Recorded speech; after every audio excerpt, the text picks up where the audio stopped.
अहिलेको बहुचर्चित विषय छोडेम वाग्लेले कुटुकुटु अर्थ मन्त्रालयमा बसेर कर्सर चलाएर व्यापारी पोछ्यो के भन्ने खालका पनि सुनिए। एक दुईवटा चाहिँ खोस्टाहरूले लेखे कि 2 अरबको आशंका इत्यादि भनेर। 2 अरब होइन, 2 रुपियाँ बदमासी बेइमानी मबाट भएको छ भने म मन्त्री पद त्याग दिन्छु, सार्वजनिक जीवनै त्याग्न पनि म तयार छु। 2 रुपियाँ। सांसदहरूले गरिमा, आफ्नो गरिमा आफै राख्नुपर्छ। यो सम्मानित सदनको ओज घटाउने कामतिर हामी लाग्नु हुँदैन।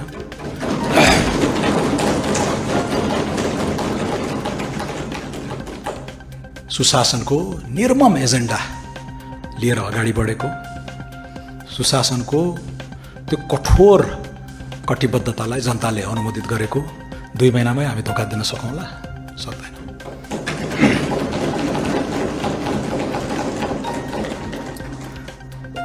र मैले आज सार्वजनिक लेखा समितिमा पनि भने, एक दुईवटा चाहिँ खोस्टाहरूले लेखे कि 2 अरबको आशंका इत्यादि भनेर। 2 अरब होइन, 2 रुपियाँ बदमासी बेइमानी मबाट भएको छ भने म मन्त्री पद त्याग दिन्छु।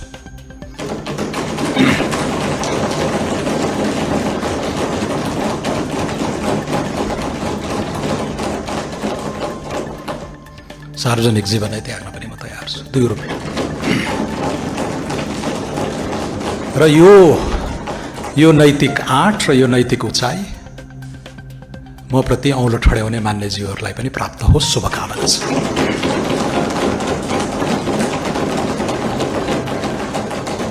तपाईहरुका काण्डबारे हामी अनभिज्ञ हो र?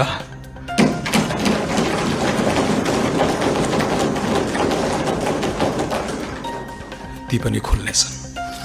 अब भएको के हो त? भएको के हो? मलाई त 1 हप्ता 1.5 हप्ता अगाडि नै आएर भन्न मन लागेको थियो, तर अवसर पाइएन। अर्थ समिति र सार्वजनिक लेखाले अवसर दिनुभयो, अलिकति क्ल्यारिफाई गरियो।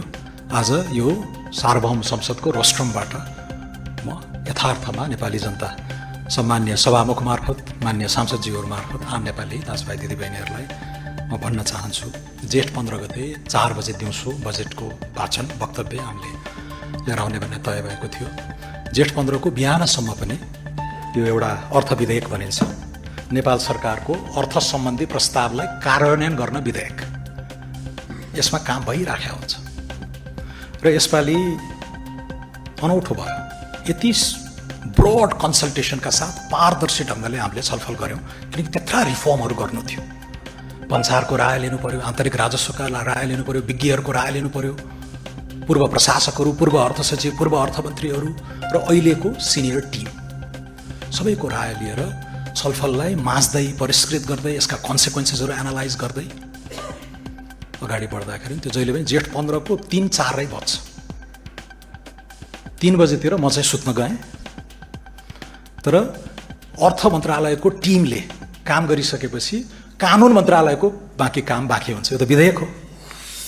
कानुन मन्त्रालयका सचिव सहित वरिष्ठ टिम पनि अर्थ मन्त्रालयमा आएर बसेको हुन्छ त्यो रात, र हामीले बुझाइदिइसकेपछि कानुनले यसलाई विधेयकको स्वरूप दिन्छ। त्यो प्रेसरमा काम गरिन्छ, सेन्सिटिभ कुरा छ, करका विषयहरू छन्, र कर्मचारी तन्त्रले त्यसलाई तयार गरेर प्रेसतिर पठाएपछि वक्तव्य त 11-12 बजेसम्म पनि हामी फाइनल गरिराखेका हुन्छौँ। 12-12:30 तिर छपाईमा जान्छ। 4 बजे मैले यहाँ वाचन गरेको त्यो 3 घण्टा अगाडि मात्रै प्रेसमा गएको थियो। त्यो टाइम, अब यसलाई यति टाइम प्रेसरमा काम गर्न पर्छ, यसलाई सुधारे हुँदैन भन्ने विषय त्यो मुनासिब नै छ। यी आयात सायातका कुराहरू पनि यो करले त्यहाँ प्रभाव पार्ने हो भने 1-2 हप्ता आयातै बन्द गरिदिउँ न भन्नेमा पनि छलफल गर्न सकियो, तर अहिलेसम्मको प्रचलन यो नै छ।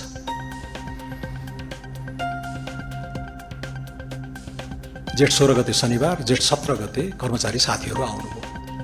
क्याबिनेटमा गएको प्रयोजनमा धेरै त्रुटि नै छैन। क्याबिनेटमा गएकोमा यो रातारात काम गर्दाखेरि केही सामान्य त्रुटिहरू भए मन्त्रीज्यू के गर्ने? प्रचलन के छ? होइन, सच्याउनु पर्छ। मान्यज्यूहरूको हातमा पर्नुभन्दा अगाडि सच्याउनु पर्छ।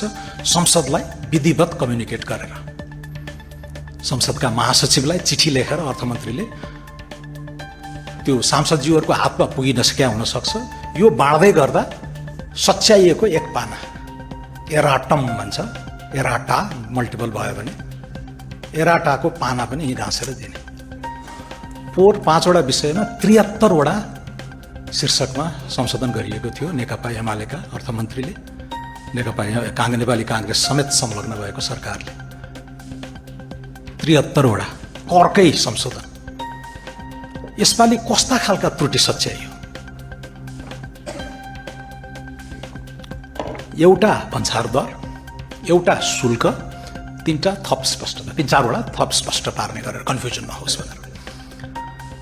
भन्सार दरकै यत्रो चाहिँ आइराखेको छ, मध्यरातमा के गर्यो भन्ने।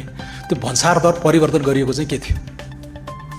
मैले लेखेको चिठी यहाँ छ संसदलाई 17 गते, र 17 गते नै हजुरहरूले यो विधेयक सँगसँगै त्यो एक पाना चाहिँ पाउनु भएको भन्ने मेरो चाहिँ असम्पसन छ।